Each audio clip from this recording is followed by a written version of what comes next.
Hello and welcome back to another Shakuhachi lesson. My name is Shawn Renzoh Head. I am your licensed Shakuhachi instructor. Today we're going to go over the basics of Shakuhachi and just how to make a sound.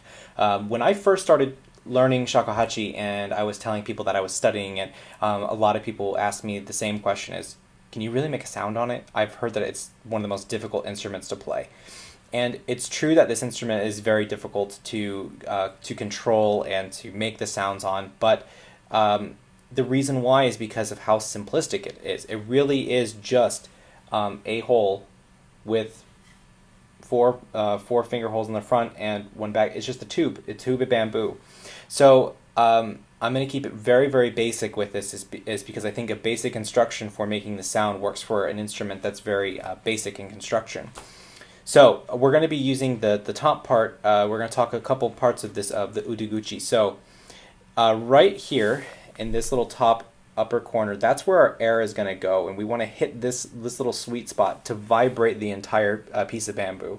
So that's how the sound is actually is made. And so I think that when we call it this sort of construction in English, we call this like an air reed, and that's why we get like kind of that reedy sound when we play shakuhachi.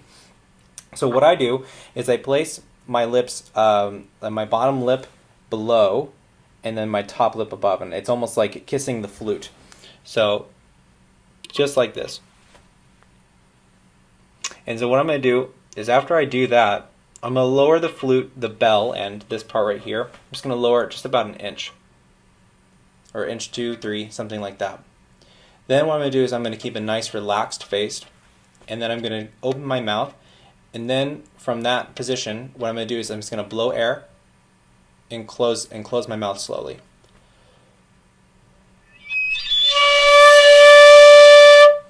One more time this way.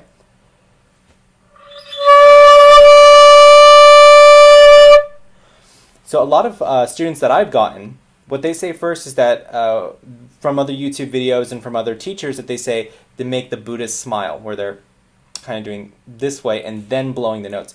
The reason why I don't like that method, it's a method that does work, but the reason why I don't like it is because that tightness creates a tight sound, and that tight sound is not always desirable. We want to be able to be flexible with our tone. So I always like that really nice and relaxed face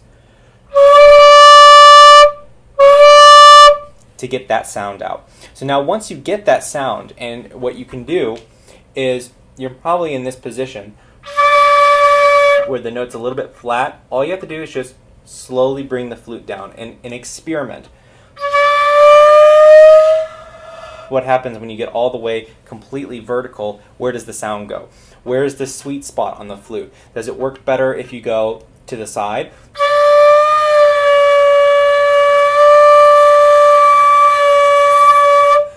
Make sure you find all those little locations of the flute and where it sounds best, and also where it's most easy to play in tune.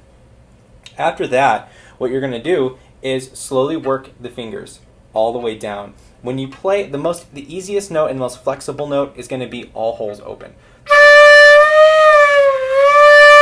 So then what we're going to do, cover the thumb in the back.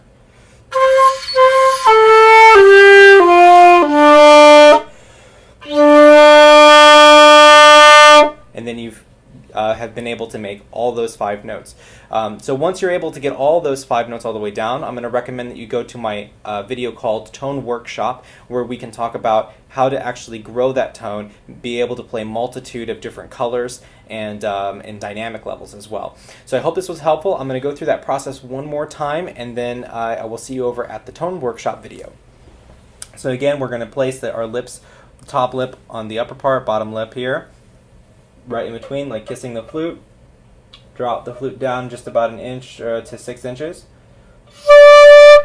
A relaxed mouth open, and blow air and close the mouth to make a smaller circle.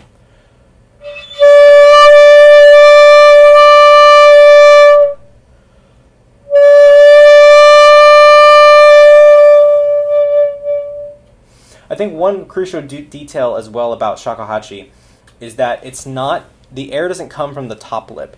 We're not curling the lips like this, like Western flute, where you get this sort of lip shape to play. What we're doing instead is we're letting the air come from the bottom lip So you're blowing against here, and it's kind of like pulling the lip out.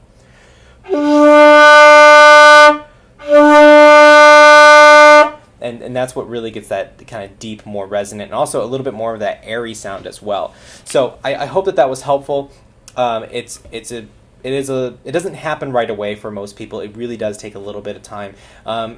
I think Western flute players can get a sound out of the instrument more quickly, but it's usually that kind of tight and not really strong sound. There's another instrument that's very similar to shakuhachi, which is called the kenya, and they actually pull their lips back, but it's much shorter flute, and it's has a much more distinctive sound. So try not to mix those two different styles. The relaxed face allows for the much more boomy and tone-filled, warm sound that the shakuhachi has. All right, well, I hope this was helpful again, and if you are interested in taking private lessons, you can go to my website, shawnheadmusic.com, and you just send me a message through my contact form at the bottom of the page, and we can get started on Zoom, Skype, or if you live in the Houston area, we can do lessons in person.